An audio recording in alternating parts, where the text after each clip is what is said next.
RTV app వార్తల్ని క్షణాల్లో చదివే అవకాశం ఉంటుంది. ఒక న్యూస్ పేపర్, ఒక టెలివిజన్ ఛానల్ మీ చేతుల్లో ఎప్పుడూ ఉంటాయి. హౌసింగ్ బోర్డు ద్వారా 5 లక్షలు ఇవ్వాలి.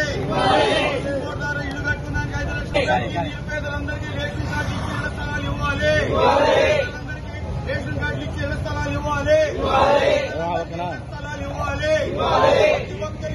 ప్రతి ఒక్కరికి రేషన్ కార్డు వెంటనే ఇవ్వాలి. రేషన్ కార్డు ఇవ్వాలి. నగరంలో 12 అంకణాలు ఇవ్వాలి. అందరికీ ఇల్లు కట్టుకోవడానికి 5 లక్షల రూపాయలు ఇవ్వాలి. సోదరులారా, చంద్రబాబు తెలుగుదేశం కూటమి ప్రభుత్వం అధికారంలోకి రాకముందు జగన్మోహన్ రెడ్డి గారి కాలంలో వచ్చినటువంటి పట్టణాల్లో సెంటు, గ్రామీణాల్లో 1.5 సెంటు చెప్పుకున్నారు. అది సరైనది కాదు. మేము అధికారంలోకి వస్తే గ్రామీణ ప్రాంతాల్లో 3 సెంట్లు, పట్టణ ప్రాంతాల్లో 2 సెంట్లు, 4 లక్షల రూపాయలు డబ్బులు ఇస్తానని చెప్పడం జరిగింది. అలాగే సూపర్ 6 ప్యాకేజ్ కూడా చెప్పి ఎన్నికల అధికారంలోకి రావడం జరిగింది. అధికారంలోకి వచ్చిన తర్వాత సూపర్ 6 మర్చిపోయినట్టుంది. అలాగే ఇళ్లకు సంబంధించిన అంశాన్ని కూడా నానుస్తున్నారు.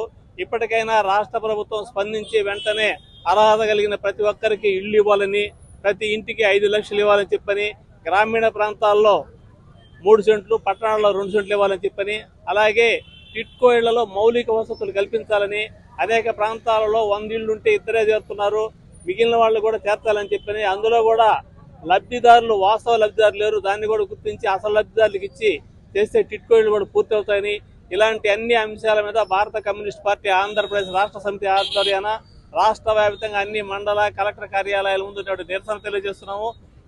ఇళ్ల స్థలాలు ఇచ్చే వరకు, అలాగే సూపర్ 6 అమలు చేసే వరకు కూడా ఈ పోరాటం కొనసాగిస్తామని చెప్పని తెలియజేస్తూ సెలవు తీసుకుంటున్నాను. నా పేరు దామాంకయ్య, సిపిఐ నెల్లూరు జిల్లా సమితి కార్యదర్శి.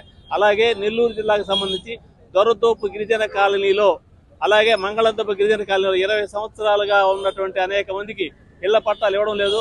వాళ్ళకి ఇష్టమైన వాళ్ళకి ఇస్తున్నారు, ఇష్టం కాని వాళ్ళకి ఇవ్వడం లేదు. దీన్ని కూడా కలెక్టర్ దృష్టిలో పెట్టుకుని, అలాగే రాష్ట్ర ప్రభుత్వం దృష్టిలో పెట్టుకుని వారికి కూడా పట్టాలు ఇచ్చి మౌలిక వసతులు కల్పించి 5 లక్షల రూపాయలు ఇంటికి వాళ్ళని చెప్పని కోరుతూ సెలవు తీసుకుంటున్నా. నిరుపేదలకి 6 అంకణాలు ఇళ్ల స్థలాలు ఇచ్చి, అదేవిధంగా కట్టుబడికి 1,80,000 ఇవ్వడం జరిగింది.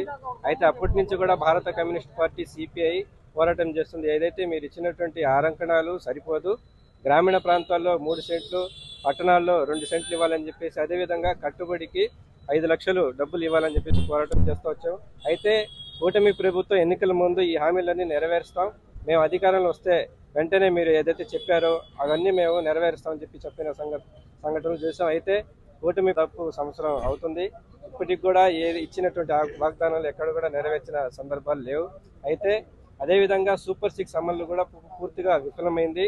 ఏదైతే టిట్కో గృహాలు గత టీడీపీ హయాంలో కట్టినట్టు గృహాలు వైసీపీ ప్రభుత్వం వచ్చిన తర్వాత దానికి మౌలిక సదుపాయాలు సరిగా లేవు. అయితే కూటమి ప్రభుత్వం అధికారంలో వచ్చిన తర్వాత మౌలిక సదుపాయాలు కల్పించి, ఏదైతే ఇళ్లలో చేరిన వాళ్ళందరికీ నోటీసులు ఇచ్చి వాళ్ళకి ఇళ్లలో చేర్పించే విధంగా చేస్తామని చెప్పిన సందర్భాలు ఉన్నాయి. కానీ ఇప్పటి వరకు కూడా టిట్కో గృహాలు ఎక్కడ కూడా మౌలిక సదుపాయాలు లేవు.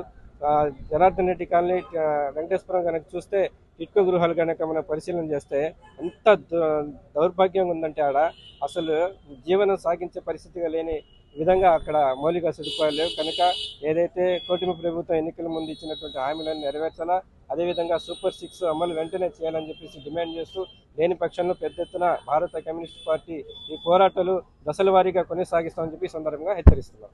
మరిన్ని వీడియోస్ కోసం ఛానల్ ని సబ్స్క్రైబ్ చేయండి, లేటెస్ట్ అప్డేట్స్ కోసం వాట్సాప్ ఛానల్ ని ఫాలో చేయండి, అండ్ లింక్ డిస్క్రిప్షన్ లో ఉంది.